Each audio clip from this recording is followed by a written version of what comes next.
हालांकि शिवसेना हम देख रहे हैं आप मन से बहुत दूर हैं, लेकिन फिर भी अगर आप बता सकें कि मंच पर तस्वीरें किस किस की लगी है, क्योंकि एक तो हम कह सकते हैं कि राजस्थान में भजनलाल शर्मा के युग की शुरुआत हो रही है, लेकिन उसमें प्रधानमंत्री मोदी के युग की शुरुआत हो रही है, ये कहना भी गलत नहीं है।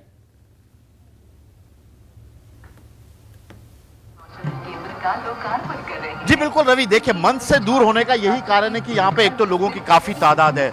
प्रधानमंत्री अमित शाह जैसे बड़े दिग्गज नेता आ रहे हैं, योगी आदित्यनाथ जैसे बड़े राज्यों के मुख्यमंत्री आ रहे हैं, तो ऐसे में जैमर लगा रखा है यहाँ पर।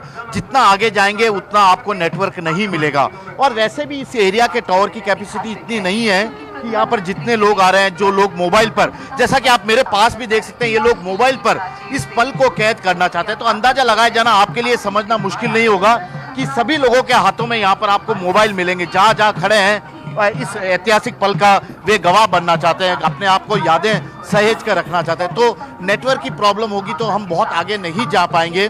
लेकिन जहाँ तक आपने मोदी युग की बात कही है तो बिल्कुल आपने ठीक कहा है, क्योंकि अब तक वसुंधरा राजे अपनी तरह से सरकार चलाती रही है, अपने तरह से कैबिनेट बनाती रही है, लेकिन अब बीजेपी ने पहली बार एक साधारण से पार्टी कार्यकर्ता को मुख्यमंत्री बनाया है। अपने आप में बहुत बात है। जो विधायक दल की बैठक से पहले जो एक विधायक की फोटो ली गई थी, ग्रुप फोटो में भजनलाल सबसे आखिरी लाइन में, सबसे आखिरी पंक्ति में, तो अचानक उन्हें भी उम्मीद नहीं थी कि पार्टी उन्हें इतनी बड़ी जिम्मेदारी से नवाजेगी। और जब आप किसान परिवार से आते हैं, पार्टी के संगठन से लगातार जुड़े हुए, आरएसएस से जुड़े हुए हैं, एबीवीपी के शुरुआती दिनों के कार्यकर्ता रहे हैं, वे संघ विचारधारा को बहुत अच्छी तरह से वे फॉलो करते हैं, वे खुद भी संघ से जुड़े हुए हैं। तो ऐसे में एक साधारण से कार्यकर्ता को जब इतना अहम पद दिया गया है तो निश्चित तौर पर पार्टी ने काफी सोच के ही दिया होगा। अब ऐसा कहा जा रहा है कि भजनलाल जब अपना कैबिनेट का विस्तार करेंगे तो केंद्र सरकार के यानी कि बीजेपी के जो हाईकमान है वहीं से ही कैबिनेट सदस्यों की सूची का नामों की जानकारी भी आएगी, और यह भी तय किया जाएगा कि नए से नए चेहरों को मौका दिया जाए, महिलाओं को, युवाओं को उचित प्रतिनिधित्व दिया जाए। क्योंकि बीजेपी के पक्ष में इस बार राजस्थान में देखा जाए तो युवाओं और महिलाओं ने खासा भरोसा दिखाया था, विश्वास दिखाया था।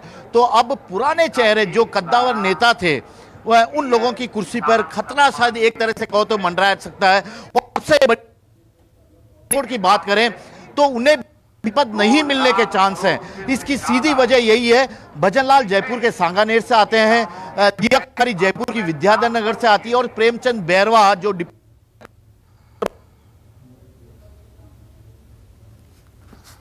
ठीक है शिवसेना, आप बने रहे हमारे साथ। अपने दर्शकों को एक बार फिर बता दें कि दोपहर 12 बजे शपथ ग्रहण समारोह की शुरुआत हो जाएगी।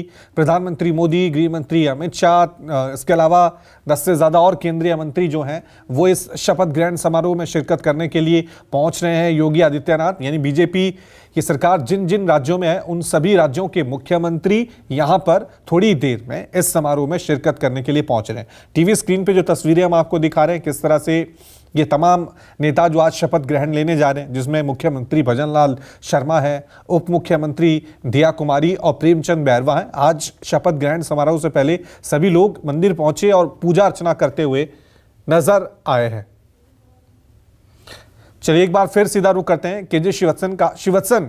हालांकि आज भजनलाल शर्मा आज मुख्यमंत्री औपचारिक तौर पे बनेंगे, लेकिन खबरें ऐसे भी आई हैं कि भजनलाल शर्मा मुख्यमंत्री बनने से पहले ही एक्शन में आ गए थे। राजस्थान में हमें बुलडोजर एक्शन देखने को मिला था।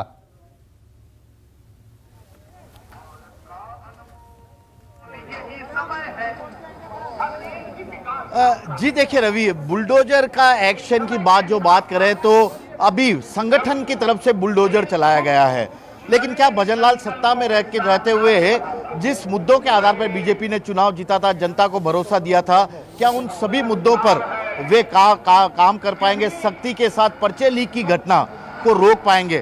और सबसे बड़ी एक इंटरेस्टिंग बात बताता हूं कि किसी को पता नहीं था कि सीएम का नाम क्या होगा, यानी कि सीएम के नाम का लीक आखिरी वक्त तक नहीं हुआ था। क्या उसी तरह पर्चे लीक को भी वे रोक पाएंगे? अपने आप में बड़ा सवाल है। महिलाओं पर, दलितों पर जो अत्याचार की बात लगातार बीजेपी कहती आ रही थी पिछले 5 सालों से, क्या उसे रोक पाएंगे, यह भी बड़ी बात है। तो अब यही देखना होगा कि कितने बड़े नेताओं पर जब मंत्री परिषद का गठन होगा, मंत्रिमंडल का गठन होगा, तो कितने बड़े नेताओं पर बुलडोजर चलते हैं, क्योंकि कई लोग, करीब 8 से 10 लोग सीएम पद की रेस में थे। क्या उनमें से सभी को मंत्रिमंडल में अकोमोडेट किया जाएगा? अगर, क्योंकि राजस्थान में मुख्यमंत्री को मिला दिया जाए तो केवल 30 लोग मंत्रिमंडल में शामिल हो सकते हैं, 30 से ज्यादा नहीं हो सकते। 200 विधानसभा सदस्यों की सूची के सदस्यों की संख्या है, तो 30 लोगों को राजस्थान में मंत्री बनाया जा सकता है।